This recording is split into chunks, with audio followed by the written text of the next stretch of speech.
Welcome to our first lecture of 2023. Today is January 10th, 2023, Tuesday. I'm Steve Shields, President of the Royal Asiatic Society of Korea.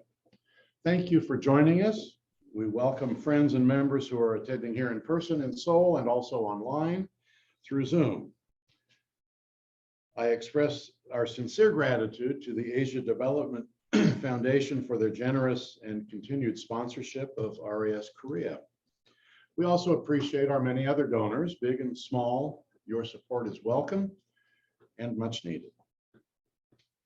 You are cordially reminded that lecture content does not necessarily reflect the opinions or positions of the Royal Asiatic Society of Korea.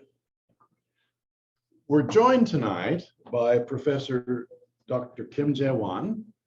Dr. Kim is the author of A Forgotten Name, A Forgotten History. Did I get that right? I did. Good. This is the life and times of Herbert Kun Hoo, Professor Kim's father. Professor Kim took her BA and MA degrees from Ewha University, her PhD at the Ludwig Maximilian University of Munich. She did postdoctoral work at Ewha, where she also taught. She's been a lecturer at Kunming University, Sungkyunkwan University, Korea National University of Arts, and others beyond that. She's the former dean of the College of Art and Design at Incheon Catholic University. She has served as president of the Society of Contemporary Art History. Tonight is a unique presentation in that it will be in both Korean and English. We don't do that often, but we're pleased that Mr. Casey Kern is here tonight. He's a linguist and a scholar who's lived and worked in Korea for what, about 20 years now? 8, huh? Only 8? Oh, you're 20 years over there, that's right. He's assisting Dr. Kim tonight. They've been working together, collaborating on the presentation for several weeks now. And we're delighted to have you here. We're delighted to have you here, Dr. Kim. We're delighted you are here. After the lecture, we will have a question and answer session. So please welcome Dr. Kim and Mr. Kern. Yay!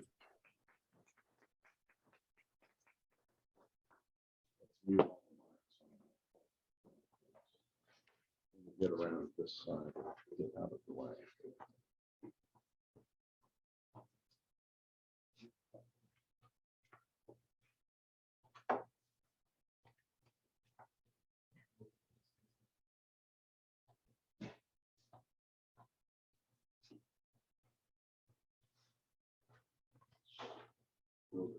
He's still doing the same logistics there.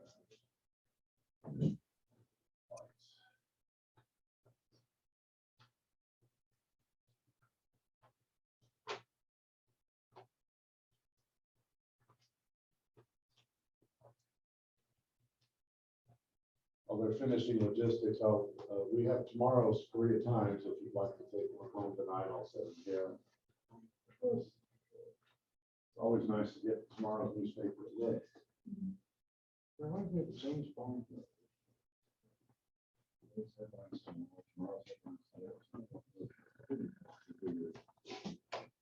네, 안녕하십니까? Good evening. I'm Jea Won, daughter of Kun Hoo, Herbert Kim, and I want to say I want to express my special thanks to President Shields, RAS Korea, and Mr. Kern today. And from now on, I begin in Korean. Okay? 네, 예. 제 발표를 이제 시작을 하겠는데요. 저는 그 20세기 초 동아시아에 불어닥친 정랑 속에서 정말 불행한 삶을 사셨던 저희 아버지에 대한 이야기를 시작하려 합니다. 저희 아버지는 이름이 굉장히 여럿이셨어요. 여기 이제 보시면 아시겠지만 그 김건후로 태어나셨고 칭첸허로 불리우기도 했고 허버트 김으로 또는 게르베르트 김으로 불리웠는데 그 이름들은 모두 사실은 그의 그 불복진 삶을 그대로 반영하는 것이라고 생각합니다. So I'm starting today with the story of my father, who lived a very tragic life through the turmoil that swept East Asia in the early 20th century. He was known by many names, as you can see here: Kim Gon-hoo, Chun Jin-ho, Herbert King, Gilbert Kim, and these various names do reflect his tumultuous life. 그는 스탈린의 폭압적인 정치 하에서 희생돼서 한 5년 동안 시베리아의 굴락에서 정말 극심한 추위와 배고픔과 사투를 벌여야 했고 한국으로 들어와서는 6.25 전쟁이 나면서 한국 전쟁이 발발하면서 곧바로 납북되었습니다. 그러니까 공산주의라고 하는 그 이념에 2번이나 희생이 돼서 정말 비극적인 삶을 살았던 그런 인물이었고 그분에 대한 자료를 모아서 지난 1월 달에 이 책을 냈습니다. 저와 저희 남편, 저 뒤에 앉아 있는데요. 저희 남편과 함께 이 책을 냈기 때문에 그걸 계기로 이 자리에 섰습니다. 그래서 천천히 간략하게 저희 아버지의 흔적을 찾아 나섰던 이야기와 우리 아버지의 삶을 조명하려고 합니다. So today we're going to go through two parts. One, the story of how we came across the documents to piece together the life of Herbert Kim, and then review what we learned about his life himself. He was a victim of Stalin's tyranny and spent over 5 years in a Soviet gulag, starting in 1937. And later, he was then captured, kidnapped in 1950 in the outbreak of the Korean War. And this book was published in January of last year, and this details some of the documents and the stories and the contents of the findings of the research that was undertaken as this project went forth. 예, 2017년으로 거슬러 올라가서 2017년 5월 달에 저는 이제 남편과 함께 아버지의 흔적을 찾아서 미국에 갔습니다. 그래서 아들이 살고 있었던 인디애나폴리스에서부터 저희 아버지가 졸업하신 콜로라도 스쿨 오브 마인즈가 있는 덴버로 가는 비행기 안에서 곰곰이 생각을 해봤습니다. 내가 왜 이걸 하고 있는가? 라는 생각을 했던 것이죠. 그래서 생각을 해보니까 나한테는 무슨 의미가 있는 것이고 이 프로젝트는 도대체 왜 내가 하고 있는 것일까 생각해보니 물론 분명하게 저는 만나본 적이 없어요, 아버지를. 근데 그 만나본 적 없는 아버지에 대한 그리움이나 한을 표현하기 위해서 또는 한을 풀기 위해서 이 프로젝트를 하고 있는 것은 분명히 아니었습니다. So I decided to do this project as I was undertaking to uncover the traces of my father's life. I was on a plane from Indianapolis to Colorado on one of a research trip that we'll give more details about. After visiting my son in Indianapolis, I went to Colorado, which was one of the places that my father had studied, and thinking about what is my motivation for this, what am I trying to achieve? It wasn't because I had some longing for my father, because I had never met him. Rather, it was fueled by just a passion to find some answers to these questions and to understand my father's experiences. 아마도 제 속에 굉장히 오랫동안 내재되어 있었던 질문. 우리 아버지는 어떤 사람이었을까? 어떤 인물이었을까? 또는 우리 아버지는 무엇 때문에 그렇게 으스러진 삶을 살아야만 했을까? 라는 그런 의문이 굉장히 깊었던 것 같고 그것이 제가 이 프로젝트를 하게 하고 열심히 매달리게 했던 그런 그 이유였던 것 같고요. So one of the motivations for doing this project was to keep a promise to my mother. 그 전에 거예요. Okay. So this was the primary motivation here was to understand the pieces of the puzzle that and to retrace the path of my father, so I could piece together what had heretofore been a mystery. 네, 그리고 또 한 가지는 저희 어머니와의 약속을 꼭 지키고 싶은 그런 저 자신과의 다짐이었습니다. 그러니까는 저희 어머니와 아버지는 이제 1949년에 당시부터 뭐 1986년까지 이화여대에서 저희 어머니는 이제 가르치셨었는데요. 그 이화여대에 계시던 우리 어머니와 정정식 교수신데 그분과 우리 어머니가 49년 11월 달에 결혼을 하셨고 6.25 전쟁은 뭐 다 아시다시피 1950년 6월 달에 발발을 합니다. 그러니까는 결혼 생활이 8개월 만에 완전히 폭력적인 그 상황에 의해서 이제 끝이 나는 거죠. 그래서 우리 어머니가 우리 아버지를 자세하게 알기에는 너무나 짧은 동안이었습니다. 그래서 내가 궁금한 게 굉장히 많았어요. 그렇기 때문에 저희 어머니한테 내가 학교에서 정년퇴임을 하고 나면 아버지에 대한 자료를 열심히 찾아보겠다라고 제안을 했고 그걸 우리 어머니는 굉장히 반기셨거든요. 근데 그거를 다 제 정년되기 4개월 전에 세상을 떠나셨습니다. 그래서 저는 너무나 안타까워서 저희 어머니하고의 약속을 꼭 지키고 싶었고 또 그동안 제가 들어왔던 이야기 너희 아버지는 이러이러한 분이었고 이러이러한 걸 겪었다고 하더라라는 그 이야기를 확인하고자 했습니다. 그래서 이 프로젝트를 시작하게 되었던 것 같습니다. So the other motivation was to keep a promise to my mother, who wanted me to continue learning about my father. And so my father and my mother were married in 1949, which was just a few months before the outbreak of the Korean War, at which point he was captured. And then I was born after that. So I never knew my father, and even my mother only knew him for a very short time. So in order to learn about this, it was also for my mother's sake. And unfortunately, she passed away in 2015, a year before I retired. Therefore, 아직 안 했어요.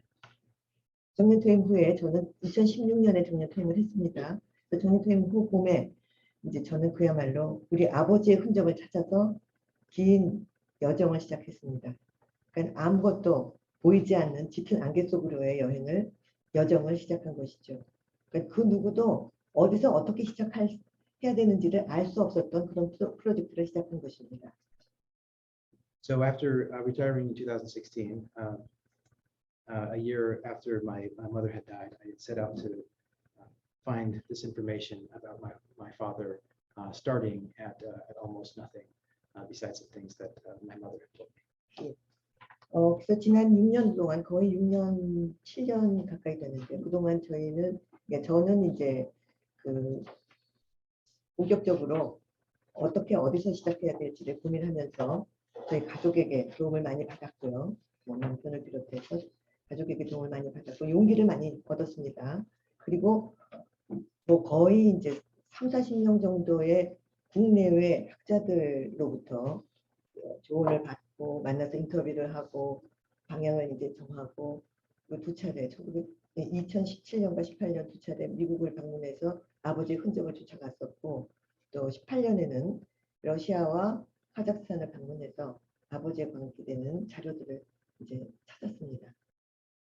So over the past 6 years, I received help from a number of Korean and American family members and spoke to between 30 and 40 scholars, both domestic and foreign, in order to learn about my father's life. I visited the US twice in 2017 and in 2018 to collect key data and traveled to Kazakhstan and Russia to access and get some former Soviet Union documents and information and trial files from when he was first captured in the Soviet Union. And these efforts allowed and enabled the collection of the documents that then resulted in the publishing of this book. 이 책을 출판하는데 가장 중요한 그 자료가 되어줬던 것들을 먼저 소개를 좀 드리겠습니다. 여기 적혀 있는 대로 덕수궁의 정원 문에서라고 하는 자료를 이제 제일 처음에 5월 달쯤, 그러니까 제가 시작한 지 얼마 안 됐을 때죠. 저희 남편이 이제 인터넷에서 찾아냈는데 그거를 찾아낸 그 배경이나 이런 것들보다도 그 내용이 너무나 저한테는 충격적이었습니다. 제가 알지 못했던 것들이 너무나 많이 들어있어서 그걸 이제 찾았는데 그 이후에 이제 그거를 자세히 알고 보니까 자세히 분석하면서 보니까 틀린 것도 많고 그렇기는 한데 그럼에도 불구하고 더군다나 이제 우리 아버지가 6.25 전쟁 때 납북당했던 현장에 대한 것은 굉장히 틀린 점이 많습니다. 그럼에도 불구하고 이 에세이가 저한테 준 그 영향이라고 그럴까요? 그런 것들이 굉장히 컸고 빛이 되어줬습니다. So as I started this project, there were a number of documents that proved to be very critical to the research, and they're listed here, 5 documents, and we'll talk about the significance of each one. The first one that we encountered that proved to be very important was an essay just found Googling online, and it's called "The Pony Garden Gate of Deoksu Palace."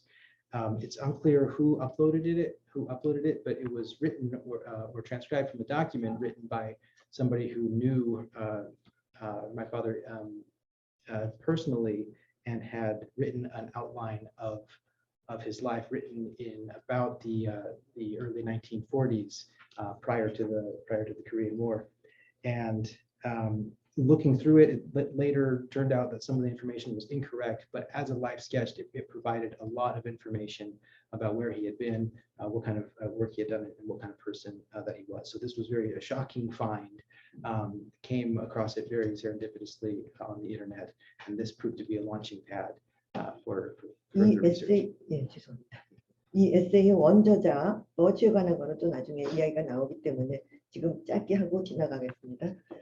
그 다음에 이제 재판 기록을 찾기, So we'll talk about who this is later and where we found it later. But the next document is with the legal records found in the 네. USSR. 그 미국에서 소련을 통해서 이제 받게 된 재판 기록이 되겠는데요. 여러분들도 이번에 그러니까 2022년에 노벨 평화상을 받은 그 단체가 모스크바의 메모리얼이라는 거 알고 계시죠? 그분들을 통해서 그 기관을 통해서 제가 사실은 이 우리 아버지의 재판 기록을 찾게 됩니다. 굉장히 긴 그 여정이었는데요. 우리나라 안에서는 사실은 스탈린 인권 유린에 관한 연구를 하시는 분들이 굉장히 드무세요. 근데 그분은 이제 제가 논문을 추적하고 하다가 찾아냈죠. 그 김남석 교수님이시라는 분이신데 그분이 그 메모리알에다가 메모리알을 이제 들어가서 검색을 해보니까 거기 희생자 명단에 저희 아버지가 있었고 저희 아버지에 관한 간단한 뭐 이름이 어딘지 태어난 곳이 어딘지 어디서 교육을 받았는지 구사하는 언어는 무엇인지 하여튼 간단한 정보들이 들어있는 그 기록을 저한테 찾아주셨어요. 그래서 저는 그게 너무 반가워서 우리 아버지의 존재가 거기서도 인정이 되고 있구나라는 것이 저한테는 굉장히 이제 충격적인 것이었고 기쁜 일이었었죠. 그래서 메모리알에다 직접 제가 메일을 보냈습니다. 우리 아버지에 관한 자료가 더 필요하니 당신들이 가지고 있으면 더 달라고. 네.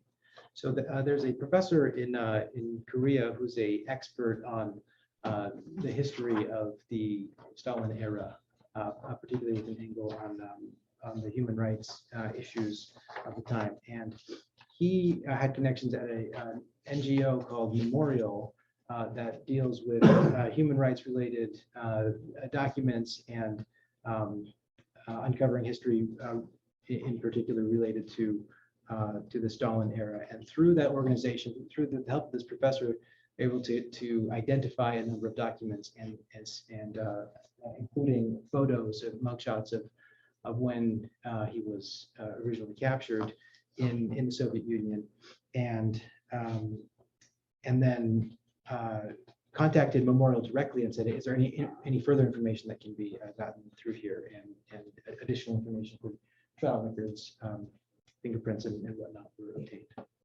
한 10페이지 정도의 그 재료를 제가 메모리알이 주한 카자흐스탄 대사관을 통해서 저한테 보내줬었고 거기에 이 사진까지 들어있었는데 다 상상하실 수 있겠지만 이 사진을 처음 제가 받았을 때의 충격은 이루 말할 수가 없었겠죠. So we've got 10 pages in soft copy from that, and seeing the photos, this information for the first time was a very surprising and shocking experience. 네, 그리고 이제 그때 용기를 얻어서 제가 카자흐스탄 대사관을 통해서 카자흐스탄이나 아니면 러시아에 가서 더 많은 자료를 찾아야 되겠다는 생각을 하게 됩니다. 그래서 2018년 굉장히 어려운 단계를 거쳐서 이제 카자흐스탄으로 떠나갔습니다.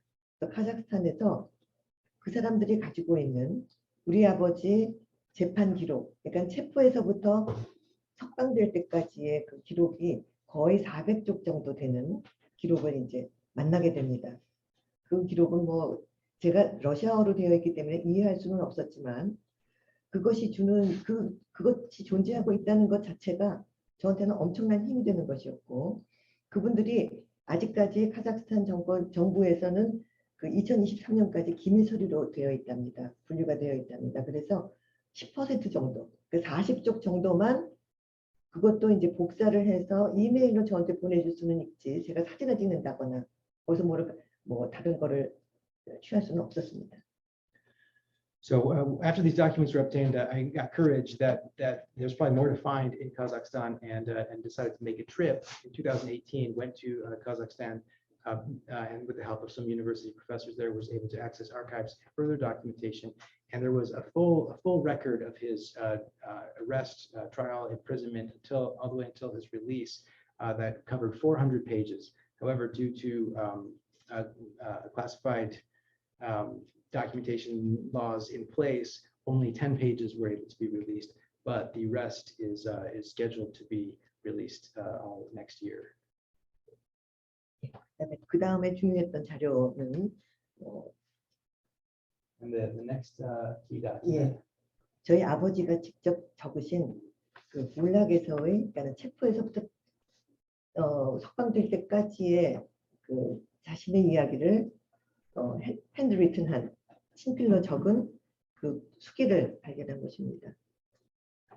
So this document is a handwritten document written by Herbert Kim while he was in the Soviet Gulag. It provides one of the clearest and most enlightening pictures of what daily life in the Gulag was like for the prisoners. And this ended up in the Harvard Yenching Institute library, and in that library was also found the source. That's the next one. So yes, this was the key documentation in his own handwriting, which was also very surprising to find. 그러니까는 그 옌칭 도서관에 소장되어 있다는 것을 안 다음에, 그러니까 알게 된 것은 저희 미국에 있는 친척이 저한테 이제 보내주셨어요. 그것이 있어서 저희가 카피를 받았으니 너한테도 보내주겠다. 그러니까 너무나 고마운 일이었었죠.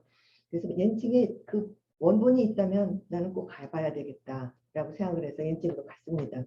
그래서 옌칭에서 발견한 것은 스위치 페이퍼라는 것과 머지 페이퍼를 발견을 했는데, 스위치 페이퍼는 아마 여기 그 우리나라 선교 활동에 관한 역사를 좀 아시는 분들은 스위치 박사님을 아실 거예요. 스위치 박사님은 정말 그 중국과 인연을 맺기 시작을 해서 우리나라까지도 굉장히 깊은 연관을 맺고 있는 선교사 가족이신데요. 그분과 우리 아버지는 중국 시대서부터 굉장히 친한 친구였습니다. 근데 우리 아버지가 당한 것을 당신네들이 정확하게 알고 싶다고 그렇게 이야기를 하셔서, 저희 아버지가 풀려난 것이 석방되기 42년인데 48년에 미국에서 그분들에게 친필로 써서 보내드립니다. 근데 그것을 자손들이 가지고 있다가 그분들이 다 돌아가시고 나니까 옌칭에다가 기증을 한 것이죠. 그래서 거기에 이제 있게 됐고, 그 다음에 또 하나 버치 페이퍼는 이제 들여다 보니까 바로 우리가 저희 남편이 16년 5월 달에 인터넷에서 찾아낸 그 덕수궁 작약공원 작약 정원 문에서라고 하는 그런 그 글이 바로 버치 페이퍼에 들어있는 버치가 쓴 것이었다라는 걸 알게 됐고, 그래서 두 가지 그 수기를 이제 두 가지 인포메이션을, 굉장히 중요한 인포메이션을 받았고, 또 하나는 이제 아직 제가 접근을 해보지는 않았습니다만 예일 대학에도 저희 아버지가 에디 박사라고 하는 선교사께 써서 보냈던 그 자기의 경험, 울락에서의 경험을 이제 가지고 있습니다. 그러니까 모두 두 군데의 그 예일대학 도서관과 하버드대학 도서관에 우리 아버지가 직접 쓴 수기가 있는 것입니다. So in these academic libraries, three things became really important, and this was first alerted to thanks to some family members that had done some research and sent some of the references, and eventually in 2008 visited these libraries directly to access these documents. One of them, this handwritten document here. Also, this other one, this paper written by Leonard Birch. This actually proved to be the source of that online essay that was found originally. That was it was unclear where that had come from, so nailed down the source on that. There's also a third, and this got to the library through a gentleman named Fitch, who was a missionary in China prior to the Korean War, and he had collected a lot of documents, and this was in his possession and ended up in the library. There's another one by a gentleman named Eddie, and the Eddie papers are in the Yale Library, and he also had correspondence with and had a document written by Herbert Kim that we got a soft copy of. 뭐 짐작을 하시겠지만 제가 2018년에 그 옌칭에 가서 우리 아버지 친필 수기를 대했을 때의 감동은 뭐 이루 말할 수가 없는 것이었었고요. 직접 만난 것 같은 그런 그 깊은 기쁨을 느낄 수 있었습니다. So seeing the actual handwriting of my father was almost like meeting him. That was a very impactful moment. 네, 그리고 그 다음 이제 중요한 자료는 CSM이죠. 그 콜로라도 스쿨 오브 마인스의 동창회에서 저희 아버지가 이제 체포됐다, 구금됐다, 울락으로 가게 됐다 이렇게 되니까 그 소식이 전해지면서 이제 구명운동을 하게 됐고 그런 소식들을 그 동창지에다가 실게 됩니다. 그러니까는 그 동창들이 힘을 모아서 자기네들끼리 이제 그 스탈린에게 직접 구명 편지를 쓰기도 했었습니다. 그래서 그런 자료들을 저는 이제 그 우리나라에 있는 국사편찬위원회를 찾아가서 이제 이러이러한 사연을 가지고 제가 아버지 자료를 찾는다라고 이야기하니까 그분들이 직접 찾아주셨어요. 그러면서 이제 나라에 가면, 그러니까는 미국에 있는 국립기록원에 가면 더 많은 자료가 있을 수 있다. 그런 말씀을 이제 해주셔서 저는 굉장히 많은 힘을 얻게 됩니다. So the other key document here, or the collection of document, was from the Colorado School of Mines, where Herbert had studied, and in the alumni newsletters and documentation that were some of them stored on the campus of the Colorado School of Mines, others in the National Archives of the United States. There was a lot of information about his classmates and his fellow alumni and the measures that they took when they found out that he had been imprisoned in a Soviet gulag. And so a lot of the researchers that were helping with this really were not aware of the value and the content of these documents. 그리고 이제 다음 자료는 그 Last document here. 제가 굉장히 많은 자료를 모았지만 그중에서 가장 중요한 것들 5을 지금 추려낸 것입니다. 5번째 거는 그 우리 아버지가 6.25 전쟁 때 납북되고 난 다음에 납치된 다음에 그 인민군에게 신문을 받은 그 내용입니다. 근데 그 신문을 기록해서 이 사람들이 이제 아마 미군에게 쫓겨서 도망을 가느라고 놓치고 간 것 같아요. 그래서 미군에 의해서 노획된 서류에 들어있는 우리 아버지 신문록입니다. So the final document, and in some ways the most surprising one, is this interrogation record from the Korean War. As we said, he was captured at the very beginning of the Korean War, and then there was really no trace of him. However, the National Archives had this document that was captured by the U.S. military during the Korean War. That the area where he was interrogated was probably abandoned during one of the changes of borders. They collected those documents and ended up in the National Archives. So this actually it was significant because it shows what happened to him after he was kidnapped, even if the details are sparse. 이 자료는 워싱턴 DC에 있는 워싱턴 그 DC 나라에 있는 그 자료에서 이제 찾았고요. 정말 나라를 들어가서 보니까 어마어마한 자료들을 굉장히 체계적으로 잘 관리하고 있어서 아, 이것이 정말 미국의 국력이구나라는 것을 정말 절감을 하고 이것을 찾을 수 있었습니다. And so this was from the National Archives and Records Administration, and going through that was very, very surprising how well put together it was, and what a very valuable resource it was, and how well they had organized and documented various documents from various stages of history. 예, 이렇게 중요한 자료들 이제 5가지를 말씀을 드렸고요. 그 다음에는 제가 이제 뭐 1차, 2차 미국을 다니면서 찾았던 그 이외에 조금 덜 중요한 자료들 이런 것들을 좀 소개를 하려고 합니다. Okay, so that's the core of the documents that make up this book and that inform this book are these. Now we'll do a little bit of a personal journey of reviewing how we came across these documents and the various personal narratives that went along with it.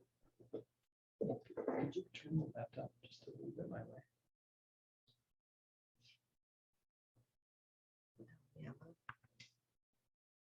네. Okay, so the first trip here was in 2017, and the first stop on there was University of Missouri, where there's the Asian Affairs Center. 네.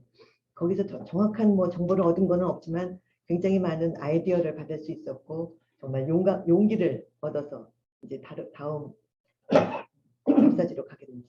So here there weren't any documents that were collected here, but there was a lot of advice given explaining how to approach various libraries, and just got a lot of ideas and courage on how to move forward and what resources were available. 그리고 이제 나라에 가서 제가 이제 받았던 중요한 자료들이 아까 말씀드렸던 신문록하고 그다음에 저희 아버지는 그때 이제 결혼한 상태였었고 그 폴린이라는 미국 여성과 결혼을 했었는데 그 폴린이 남편이 갑자기 소련에서 체포가 되고 구금이 되니까 이제 그때 루즈벨트 대통령이었었거든요. 루즈벨트 대통령 부인 미세스 루즈벨트에게 구명운동을 하는데 탄원서를 보냅니다. 그 원본을 이제 나라에서 찾게 되고요. 그 다음에 또 한 가지 굉장히 중요한 자료는 저희 아버지가 납북되었다는 사실, 1950년 6월 30일 날 웨지로에서 납북됐다라는 사실을 이제 기록한 그 기록서를 명단을 나라에서 찾게 됩니다. 그러니까 제가 어머니에게서 들었던 이야기들이 전부 하나하나 다 사실인 것이 증명이 된 것이죠. So the next stop was Washington, D.C., where I went to the National Archives. And here there were 3 very important documents that were found. One of them I already mentioned, the interrogation record of what took place in North Korea. And as part of that, there was actually his name appeared on the list of persons kidnapped. And so that confirmed that all of this was accurate. That was corroboration. Also, another document there was a letter written by his at the time wife. His name was Pauline, who had accompanied him to the Soviet Union, and after his capture, she petitioned to Eleanor Roosevelt directly to regain citizenship, which she had lost when she married him, and that'll be covered more. But this document was very key. So those 3 documents were obtained here at the National Archives.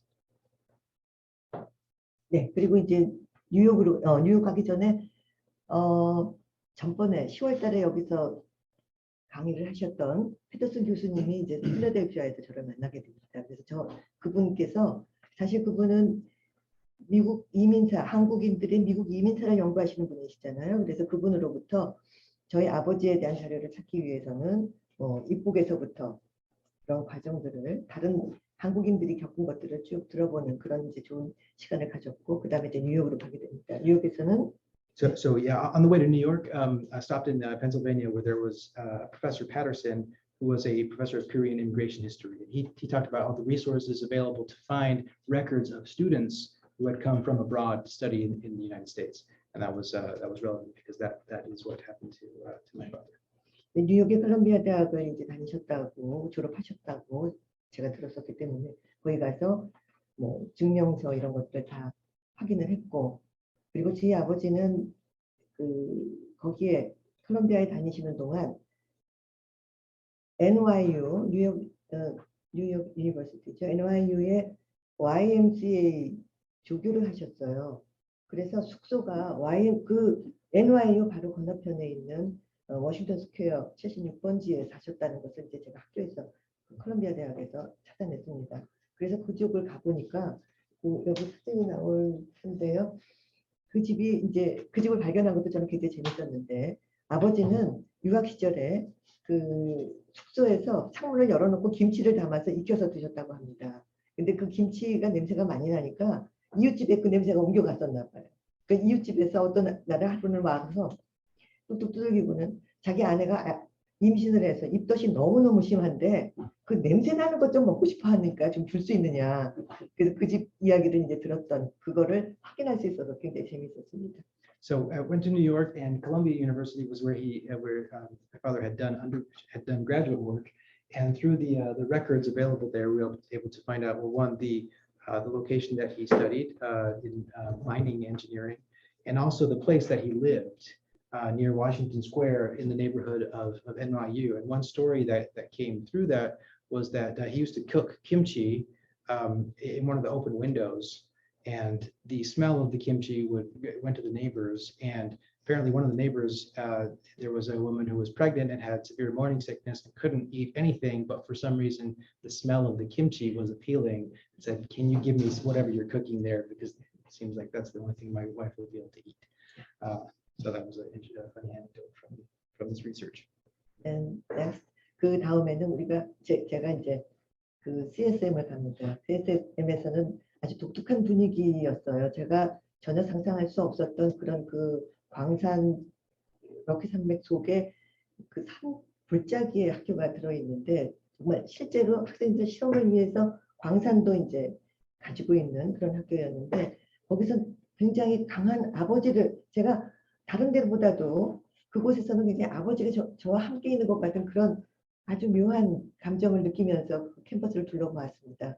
그래서 거기서 그 총장님이 쿠울보 총장님이 그 아버지가 공부하실 때 계셨었는데 그분 기념관이 있어요. 근데 그 기념관도 들렀었고 그 기념관은 사실은 저희 아버지가 굉장히 가난한 유학생이었었기 때문에 총장님이 너 우리 집에 와서 식구가 돼서 같이 살자 해가지고 2년 이상을 그 총장님 댁에서 사셨다고 합니다. 그래서 굉장히 특별한 인연이 있는 집이었는데 이제 그 집을 방문했던 것 그런 것들이 이제 기억에 많이 남죠. Okay, so I left New York and headed to Colorado, but made a stop in Indiana first, and this was the moment I decided to undertake this project as a publication. My son was living in Indiana, and then consulted quickly at the University of Indiana, but then headed to Colorado, where the Colorado School of Mines is, and this is where my father had studied. And more than any other place, this is where I felt like he was with me. And this is where some of these documents from the Alumni Association came to light. Also, I was able to see the setting and the buildings that he would have studied and lived in. Also, the president of the university, his name was Kulwa. This was the house that he lived in, which has now been turned into a museum of sorts. And it turns out that at the time, my father being a poor foreign student, he was invited and actually lived in this house with the president for several years. 예. 그리고 이제 카자흐스탄하고 러시아 방문으로 옮겨가게 되는데 그 전에 인디애나 블루밍턴 주립대학에서 저희가 그 브로미아 교수라는 분을 만나게 되는데요. 그분이 사실은 세계적으로 유명한 그 스탈린 정권 하에 그 인권 문제에 대한 연구가 하셨거든요. 그래서 이제 그 소문을 듣고 연락을 드려서 그분을 만나서 저희가 카자흐스탄, 러시아 그 답사를 가는데 굉장히 많은 도움을 받게 됩니다. So a quick extra note about what happened in Indiana. So there was a world famous professor who deals with 쿠로미아. Kuromia. He is a leading expert on human rights issues during the Stalin era, and so meeting with him was able to give a lot of context to this work and provided some additional resources. 그 카자흐스탄 방문에서는 이제 저희 아버지가 그 마지막 근무하시던 그 광산을 찾아가서 거기에서 그분이 이제 그 부소장으로 일을 하고 계셨는데 그 굉장히 큰 졸림백의 광산을 이제 방문했었고 그리고는 페트로 파블로스크로 이제 방문을 가게 됩니다. 거기까지 먼저 할까요? So the next trip, several months later, was a trip to the former Soviet Union, Kazakhstan first. And so that involved first meeting some professors at the university there in 아직바예요. who's a professor at the Kazakh National University, and through his assistance was able to access the Kazakhstani National Archives, and that's where these documents had come from originally that the memorial NGO had helped get. But then we were able to figure out what work he was doing in the Soviet Union. He was a deputy director of a mine, of a gold mine in Kazakhstan, which I was able to visit directly and see the place where he worked in the offices associated with that. Then moved up to a place in northern Kazakhstan called Petropavlovsk, and that was the place that he was arrested and imprisoned first. And there's a memorial there currently that has names of the known victims of that episode. And unfortunately, my father's name was not on this monument. 예, 그리고 그래서 러시아에서는 저는 사실은 그 구울락의 원형을 좀 방문해 보고 싶었습니다. 그런데 자기네들의 그 흑역사를 지우려는 의도였는지는 모르겠지만 그 많던 구울락들이 강제 수용소 캠프들이 다 없어지고 딱 하나 남아 있는 곳이 바로 여기입니다. So one of the things I wanted to do when I was in the area was to whatever extent I could understand what it was like to be in one of these gulags. And most of the prison camps have all been demolished and have been whisked away. But one of them remains as a museum of sorts, and that is called Prem 36. And so that there used to be, these are all the places where there were either concentration camps or prisons throughout the USSR. And of course, they're almost all scrubbed away now, except for this one. And here you can see, somewhat of what it would have been like at the time. This one, the conditions here were said to be much better than the ones that my father was in. And you can see both interior and exterior. There was also an artist named Nikolai Getman, and he took it upon himself to document in visual form what it was like. So there are some paintings by someone who firsthand experienced that. So this helps paint a picture of the type of conditions under which my father would have been living while imprisoned. 그리고 모스크바를 이제 들어갔었는데요. 모스크바에서는 굉장히 많은 도큐멘트를 좀 찾을 수 있지 않을까라는 기대를 하고 갔습니다만 거기서는 굉장히 자료를 제공하는 데 인색했어요. 그리고 굉장히 권위주의적이었어요. 그래서 저희가 그 정보기관 또는 기록 보관소 이런 데를 세 군데를 전전했습니다만 항상 문전박대를 받았고 딱 한 군데서 그 GARF라고 하는 그곳에서만 저희 아버지 그 석방 그 증명서를 그것도 메일로 줘서 그거 하나 받고 이제 모스크바를 떠나와야 됐는데 무엇보다도 그 메모리알을 찾아가서 저희에게 그 다큐멘터리를 주는데 시작이 메모리알이었기 때문에 그쪽에 가서 이제 감사도 표시하고 그랬을 때 그분들이 너무나 친절했고 그때 당시로서는 푸틴이 그 옛날 오래된 서류들을 없애기 시작하는 시점이었거든요. 그리고 그 메모리알이라는 단체에도 굉장히 많은 위협을 가하고 있었던 시점이었습니다. 그럼에도 불구하고 굉장히 열심히 친절하게 도와줬던 것이 굉장히 깊이 기억에 남아 있습니다. So the next place we went to was Moscow within the Russia itself, and had high hopes to get a lot more documentation there. However, it was far more difficult even compared to in Kazakhstan. But did visit the Memorial Society. This was the NGO that had helped get the documents, and at this time, Putin was undertaking an effort to start deleting and destroying a lot of these documents. And in fact, the Moscow Memorial Society right now is now defunct.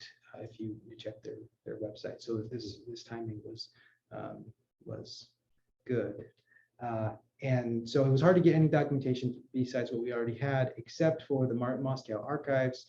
They were not friendly, but finally was able to secure the release papers from when he finally did get released from the prison. 예, 그리고 이제 그 고려인들을 만날 기회가 있었는데요. 고려인들은 사실 중국에 살고 있는 사람들은 저희들이 조선족이라고 부르고, 소련이나 그런 그 카자흐스탄, 우즈베키스탄 이쪽에 사시는 분들은 이제 고려인이라고 부르고 있는데, 그 고려인들을 만날 기회도 있었습니다만 그분들에게서도 굉장히 많은 이제 그 거리감이 느껴졌어요.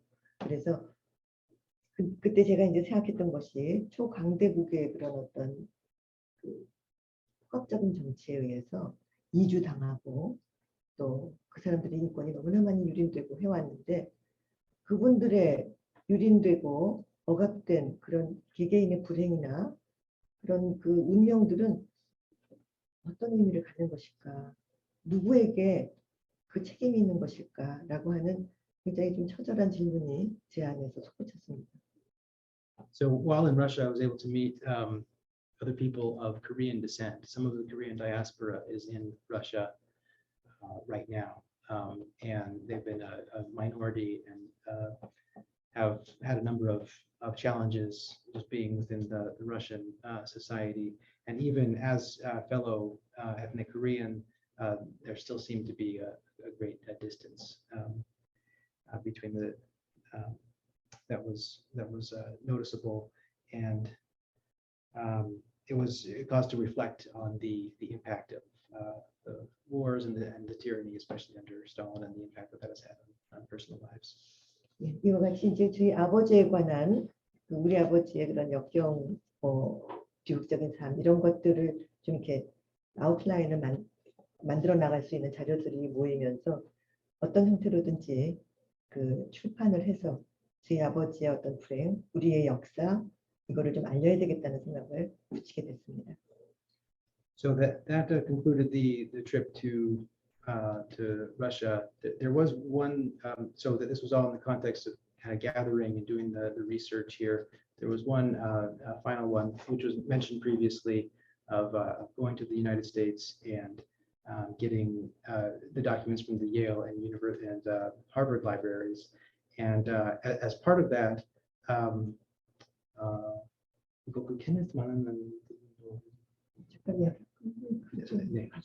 so that this was so in the second trip, this is where this document was recovered, the handwritten document, which is actually the biggest document included in this book right now. It's quite lengthy. Also, Herbert had a living brother who was in the United States and was able to meet my uncle for the first time. And that was the second trip to the United States. Yeah. So now, having collected all the documents, we kind of pieced together what was the life of Herbert Kim, and it's in four main parts that we can cover now. 이렇게 해서 이제 제가 아버지의 흔적을 찾아서 떠났던 그 여정을 정리를 했습니다. 이제 아버지의 삶에 대한 이야기를 넘어가는데 한 5분만 쉬어도 될까요? 예.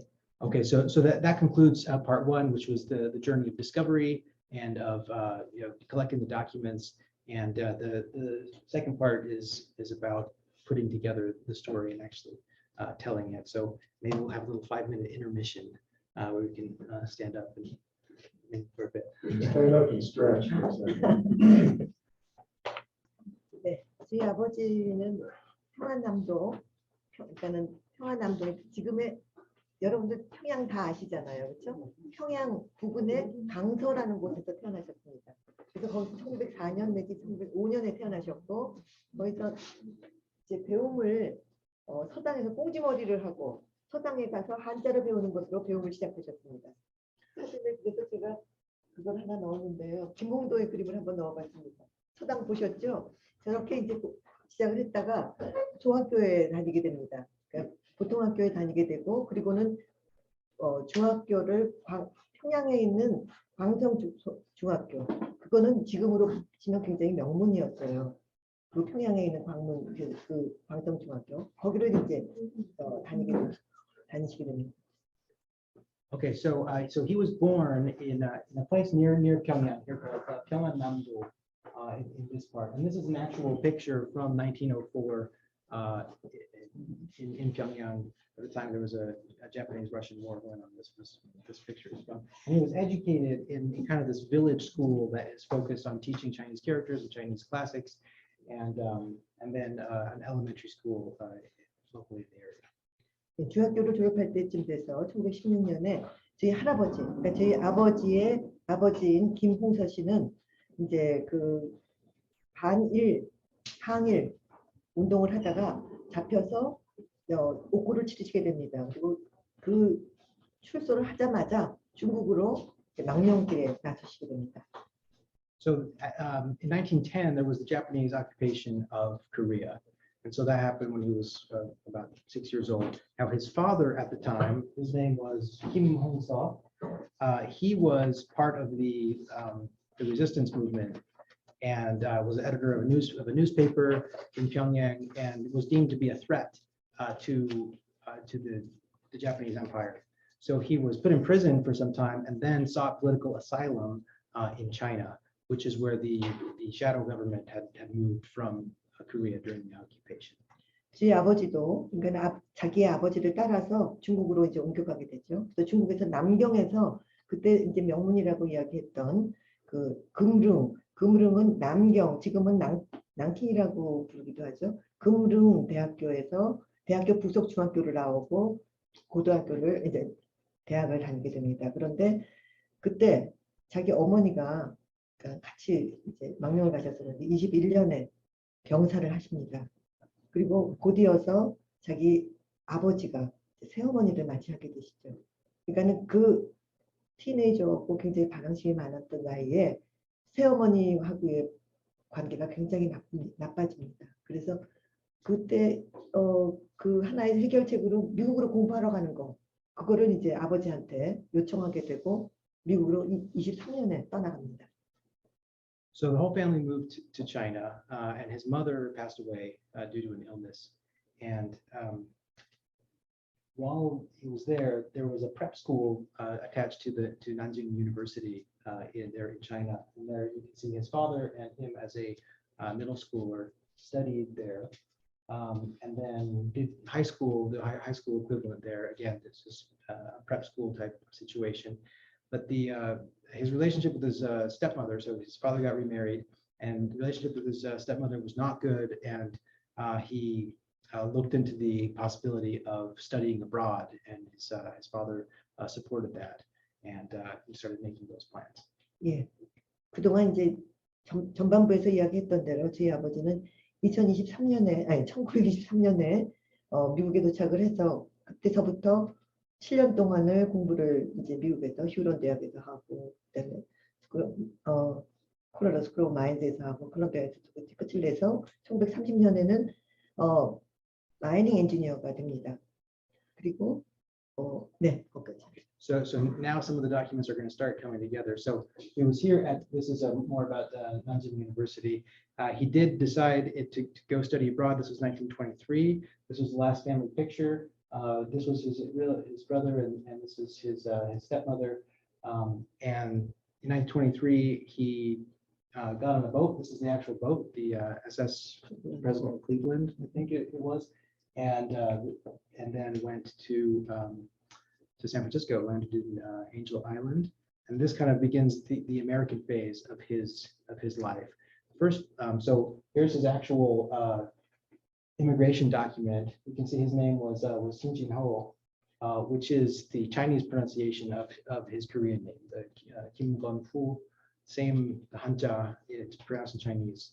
Turns out to be this. He's 19 years old in San Francisco, and first place he ends up going was South Dakota, of all places. And it turns out that the dean of the school that he ended up on had some Korean connections.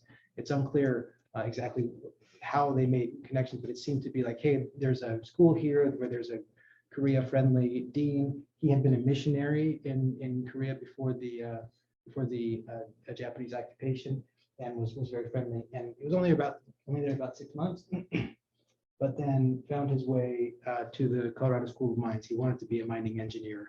And so the CSM, the School of Mines documents that we found here came from this era. And this is essentially where he did his undergraduate work here in Colorado. So some of the documents that were found were the yearbooks. And so you can see his yearbook pictures. And again, this was the place that he lived for some years with the president.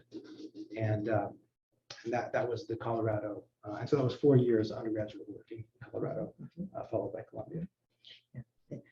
이제 재미있는 거 일화를 하나만 소개를 해드리면 저희 아버지가 이제 샌프란시스코에 도착을 해서 사실은 샹하이는 뭐 그때는 아시아에서 굉장히 발달한 도시였고 외교관들이 굉장히 많고 화려한 도시였었는데 샹하이를 떠나서 샌프란시스코로 도착을 하시게 됐는데 그럼에도 불구하고 샌프란시스코에 딱 도착을 하니까 샌프란시스코의 화려함에 너무나 깜짝 놀라셨답니다. 이렇게 좋은 나라가 이렇게 좋은 환경이 있을 수 있구나라는 게 굉장히 놀라웠고 그 다음에 또 한 가지 놀란 거는 그렇게 풍요로움이 그 사람들에게 있는데 이 사람들에게서 보여지는 그 인종 차별 문제 이거는 굉장히 젊은 그 중국 국적을 가진 한국 젊은이에게 충격으로 다가왔다고 합니다. So he was already accustomed to a very dynamic cosmopolitan city, having been near Shanghai. But he was surprised that even in 1923, San Francisco, the vitality and everything going on in that city was very impressive to him. And also from very early on, became aware of the discrimination, especially towards the immigrants that was part of the society there, which was something that he already had some exposure to, having been a Korean. ethnic Korean Chinese citizen.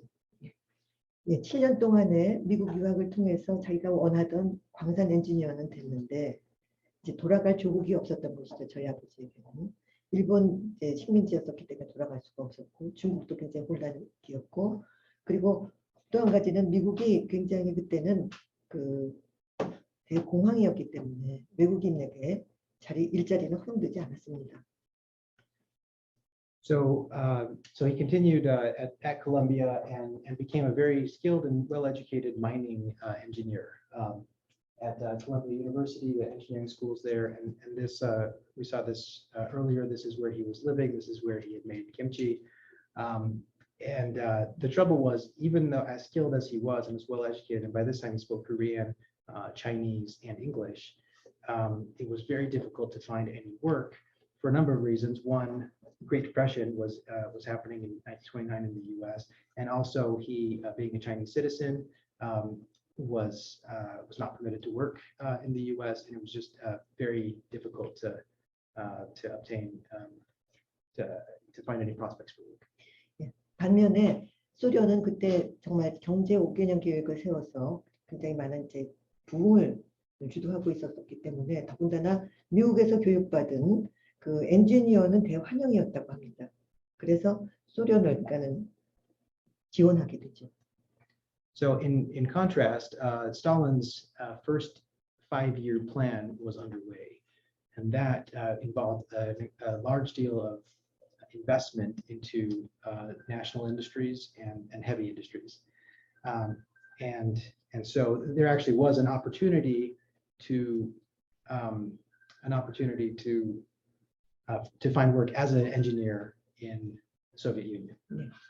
나중에 그 버추를 만나서 저희 아버지가 토로한 내용을 보면 사실은 시베리아라고 하는 곳은 광산 엔지니어들에게는 보고와 같은 곳이랍니다.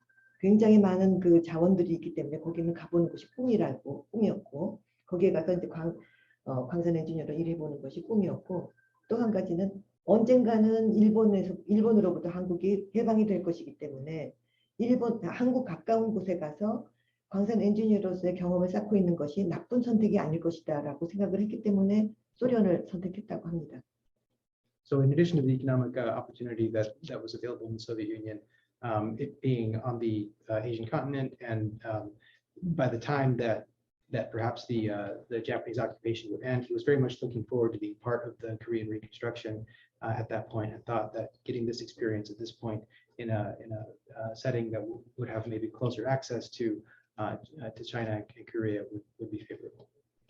예, 뉴욕에서 저희 아버지는 그 아까도 말씀드렸던 것처럼 NYU의 YMCA 그 조교를 하셨습니다. 그런 경험 속에서 그 생활 속에서 이제 미국 여성을 하나 만나게 되는데 그분이 바로 이제 그 미국 유대계 여인이었던 폴린 립만이라는 분을 만나게 됐고 1930년 4월 그 결혼에 이르게 됩니다.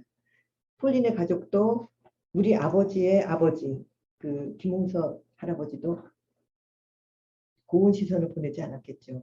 그러나 둘은 이제 결혼을 하게 되고 그래서 4월 달에 결혼하고 7월 달에 소련으로 떠나게 되는데 그 소련으로 떠나는 그 수속하는 과정에서 알게 된 것은 폴린이 우리 아버지 중국 국적을 가지고 있는 우리 아버지와 결혼을 했기 때문에 미국 국적을 잃었다는 것이었습니다. 그러니까는 중국 부부가 돼서 소련으로 떠난 것입니다. So while he was there living in the NYU area, he met a student who was at NYU named Pauline Liebman, who was a Jewish American, and they dated and were married. Here is actually the marriage record. They're in New York in 1930. They got married and then decided to, despite parental opposition, they did get married and then decided to go to the Soviet Union together. Now, unbeknownst to them when they left, Pauline actually lost her U.S. citizenship when she married Herbert, who was a Chinese national. That was because of the Expatriation Act of 1907. You can see some clippings of newspapers commenting on this phenomenon of women losing their citizenship upon marriage. And it wasn't even clear that was happening until they had already left and were in the Soviet Union, and she automatically became a Chinese citizen.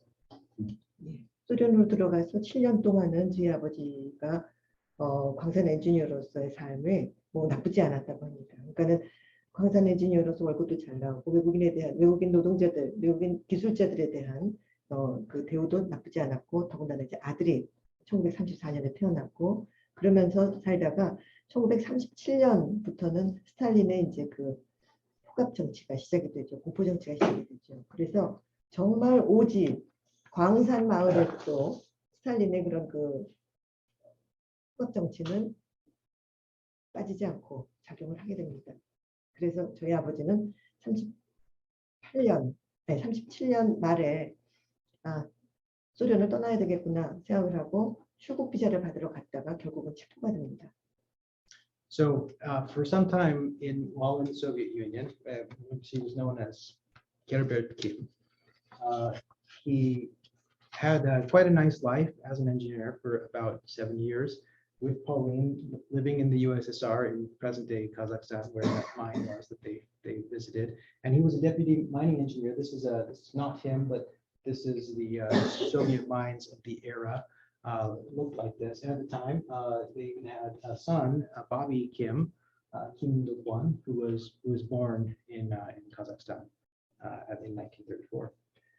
But then Stalin's purge started in about 37, and he decided, well, this is a time, so I should get out of here. So on his way to go get a visa to leave the country, that's when he was arrested and charged with espionage and booked into the Soviet gulag. 예, 그래서 저희 아버지는 이제 그 체포되고 구금되고 그 굴락으로 보내진 얘기는 아까도 이제 전해드렸었는데요. 그리고 이제 부인은 아들을 데리고 한 1년 동안은 구명운동을 합니다. 카자흐스탄에 남아서. 그러나 그게 이제 불가능하다는 걸 알게 되고 어렵게 정말 구사일생이라는 말이 딱 맞는데 아들을 데리고 뉴욕으로 1938년 말에 이제 돌아오게 됩니다. So so Herbert got transferred to many gulags during his imprisonment, and meanwhile, and this is where he wrote his memoir and written. But meanwhile, Pauline and Bobby were left in Kazakhstan and really had no recourse, and because Pauline wasn't even a U.S. citizen anymore, so really had no place to go. And so she petitioned, this is where the Eleanor Roosevelt document comes from. She petitioned Eleanor Roosevelt directly, and through a miraculous winding road, was able to relocate herself and Bobby back to New York. 한편 중국은 굉장히 그때 곤란기였습니다. 그래서 저희 할아버지께서 그 임시정부의 의정원 의원이셨지만 일본 세력에 쫓겨서 중국 전역을 막 돌아다니면서 자기를 숨겨야 되는 그런 상황이었었는데 이제 뉴욕으로 나온 폴리는 아무것도 모르고 계시는 중국의 할아버지에게 아들의 소식을 전하게 됩니다. 그래서 아버지가 체포됐고 지금 몰락에서 고생하고 있다는 것을 할아버지가 비로소 1940년대 초에 아시게 됩니다. So Pauline back in New York knew about what was going on, and she contacted Herbert's father, who was still in China and working with the provisional government, the exiled government. And explain the situation, said your son is imprisoned in the Soviet Union. And so Herbert's father knew a man named Xiao Lizi, who was he was Chinese, but very much involved and aware of what the Korean provisional government was up to. And he told him about the situation. And by some stroke of fortune, Xiao Lizi then got appointed to be the Chinese ambassador to the USSR. And moved to the USSR, and then this is the Chinese embassy there, and he was able to get Herbert released. And these were the release documents that resulted. 그래서 저희 아버지는 이제 우리 어머니하고 결혼하고 나서도 항상 자신의 아버지 김홍수 할아버지와 그 샤올리즈에게 감사한다는 말을 여러 번 하셨다고 합니다. So this then brings it to this point. 우리 아버지가 네. 그 자기 아버지 김홍수 할아버지와 샤올리즈에게 굉장히 감사한다는. Yeah. So he was always very thankful for that situation of being released and having that connection with Xiao Lizi. 예, 그 이제 정말 샤올리즈의 그 노력은 기능을 했습니다. 그래서 1941년 워르쿠타에 울락에 있던 저희 아버지가 아무것도 모르는 상태에서 이제 그 이송을 합니다. 모스크바까지 오는데 1년이 걸려서 와서 결국은 이제 1942년 5월 석방이 되고 중국 대사관 샤올리즈의 손으로 이제 옮겨지는 거죠. 그래서 중경으로 나오게 됩니다. So he didn't even know what was going on when he was released. He was just commanded first to go to Moscow, and then was finally handed over to the Chinese government through the embassy, and then finally was able to be released and ended up in China. 어떻게 하면 좋죠? 예, 그거 보여주면서 그냥 이야기를 했죠 뭐. 네. So he gets to China, and he's reunited with his family. And spends a short time with them there, and then actually ends up working as a mining engineer in China. And that brings us to 1945, which marked the end of World War II and coincided with the end of Japanese occupation and the subsequent liberation of Korea and the beginning of the reconstruction and the provisional government that was set up post-war. 그리고 이제 한국에 들어오셔서 그 러시아어와 한국에 들어오셔서는 우리 아버지가 영어와 러시아어가 능숙하셨기 때문에 이제 미 군정에서 그 미소 공동위원회 일을 도우셨고 그다음에 이제 미 군정 내에 광산국에서 일을 하셨습니다. 48년까지. So he was very skilled, very in demand. He spoke Korean, he spoke Russian at this point, Chinese and English, and was his whole family moved back to Korea and he was part of the various activities of the people coming together, talking about the political theory involved in setting up the new country, and also eventually worked as a mining engineer in Korea and was instrumental in doing Korea's first exports as an independent state. And this was actually when he met Birch, also, who was in Korea at this time, and that document that was first found, that was the result of a relationship forged at this time. 예. 그리고 1948년에 미국으로 이제 출장을 가셔서 드디어 가족을 만납니다. 근데 그 가족과 이견이 생긴 거죠. 저희 아버지는 당연히 우리나라에 와서 세 식구가 다시 안착을 해야 된다라고 주장을 하셨고, 폴리는 절대로 미국을 다시 떠나지 않겠다. So he then, through his work, was able to secure a business trip. Now, originally, he wasn't able to contact or even travel, but through his work, he was able to go back to the United States and finally had a family reunion. And at this point, they met back up and said, well, you need to come back to Korea with me, and we're going to be part of building this new government. And she said, no, I've already had a terrible experience living abroad, and I can't risk this again. So on the day that they reunited, they decided to divorce. 그래서 그 이광수 씨라고 아시는지 모르겠는데요. 우리나라의 근대 굉장히 유명한 작가이시죠. 그분이 제 아버지의 가족하고도 굉장히 가깝고 저희 외할아버지하고도 굉장히 가까운 분이셨기 때문에 둘을 이제 결혼시키겠다고 생각합니다. 그 당시 저희 어머니는 29살이었는데 29살 노처녀는 거의 결혼을 포기해야 되는 그런 시점이었어요. 그렇기 때문에 그 이광수 씨가 막 정말 푸시를 해서 두 분이 결혼을 하게 됩니다. So after the divorce was finalized, he was introduced to a woman who was a pianist and a teacher at Ewha University by this man, Lee Kwang-soo, who is a prominent literary figure in Korean literature. And at that point, there was some question if she was still of marriageable age, but he was able to broker the relationship, and they did get married in 1949. 6.25 전쟁이 나서 아버지가 이제 납북됐고 우리 어머니가 평생을 자기 8개월 동안의 남편에 대한 추억과 그 남편이 납북되고 난 다음에 4개월 후에 태어난 저 하나를 바라보면서 2015년까지 살았던 이야기, 그 이야기로 제 오늘 렉처를 마쳐야 될 것 같습니다. So the Korean War broke out, and just days after that is when he was abducted, arrested by the invading troops, along with his father and with his brother, and they went across the border and were never seen again, other than the document that ended up in the National Archives. 예. And then he was born a few months after that, after his capture. 네, 제가 에필로그를 하나 이렇게 좀 적어왔는데 이거는 읽겠습니다, 그냥. 예, 그러면 나중에 한꺼번에 해서 되겠죠. 네. 아스타나의 국립문서고가 조장하고 있는 기록에 따르면 김건후와 관련해서 군 경찰청은 1993년 4월 14일 카자흐스탄 형법에 따라서 증거 불충분을 이유로 무혐의 종결하였고 4월 14일 종결하였고 김건후는 1997년 7월 22일에 복권되었습니다.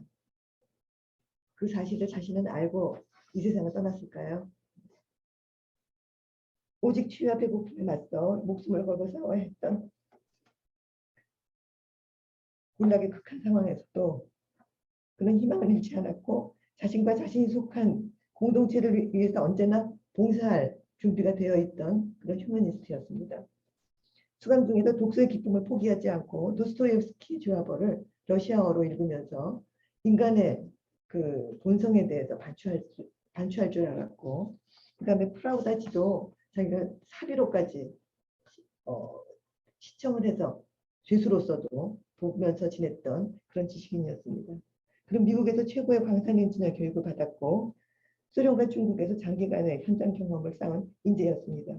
소련의 정보 국원도 그의 능력을 인정해서 석방의 조건으로 새로이 건설될 한국의 정부에서 산업부 장관이 되어라. 그래서 소련과의 우호적인 관계를 맺자라고 제안했을 정도였습니다. 실제로 그는 아까도 말씀하셨지만 그 중석 수출을 최초의 수출을 이제 이끈 사람이었습니다. 그러면서 가족과의 이별을 감수하면서까지도 우리나라에 들어와서 우리나라 건설을 돕겠다라고 결심했던 애국자였습니다. 그런데 나라를 잃어서 갈 곳을 잃어버린 나라를 잃어 갈 곳 없는 디아스포라가 되어버린 허버트 킴의 삶은 그가 사라진 지 70년이 지난 시점에야 비로소 서서히 윤곽을 드러내고 있습니다. 그의 모진 운명을 확인하려는 그가 사라진 지 4개월 후에 태어난 딸 김재원의 이 안개 속 여정은 아직 끝나지 않았습니다. Look through the epilogue here. So he was actually exonerated and acquitted by the Kazakhstan government in 1993. It was finalized in 1997, but it's unclear whether he ever knew whether he was still alive in the DPRK or not. You know, his life is a testament to the human spirit, and he read Dostoevsky and Crime and Punishment while in the Gulag, and you know, was able to keep his spirits up through that. 어디요? Okay. 나중에 So just a few results from this. The Monument Plaza, which didn't have his name. After this was ample documentation showing what happened on. Finally got his name added there.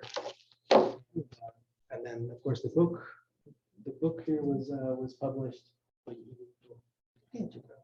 then the National Assembly Museum in Myeongdo now has an exhibit in which Herbert Kim is featured.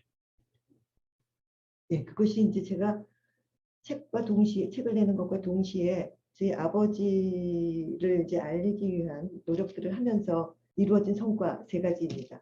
네, 이상으로 저희 발표를 마치도록 하겠습니다. 감사합니다. With this, thank you very much.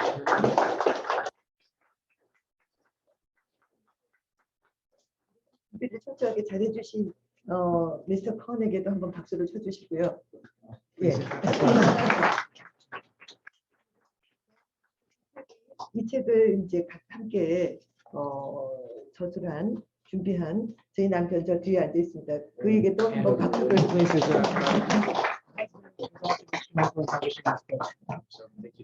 네, 감사합니다. 질문이 있으신가요? Yeah, I guess we can do this. We have time for just a couple of questions. Anybody? Oh, Matt and John. Just the story of the kimchi cooking, was that something written down or did someone tell you that story?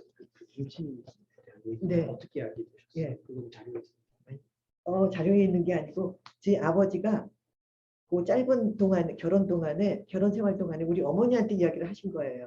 It came from his mother, or her mother had told that story. During the short time that they were married, that story did make its way through. So that was not documented. That was oral history. 이 책에는 들어 있습니다. But it's documented now.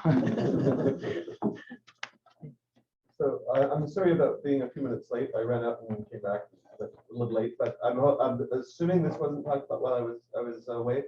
What happened to the other family? I think the son's name was Bobby.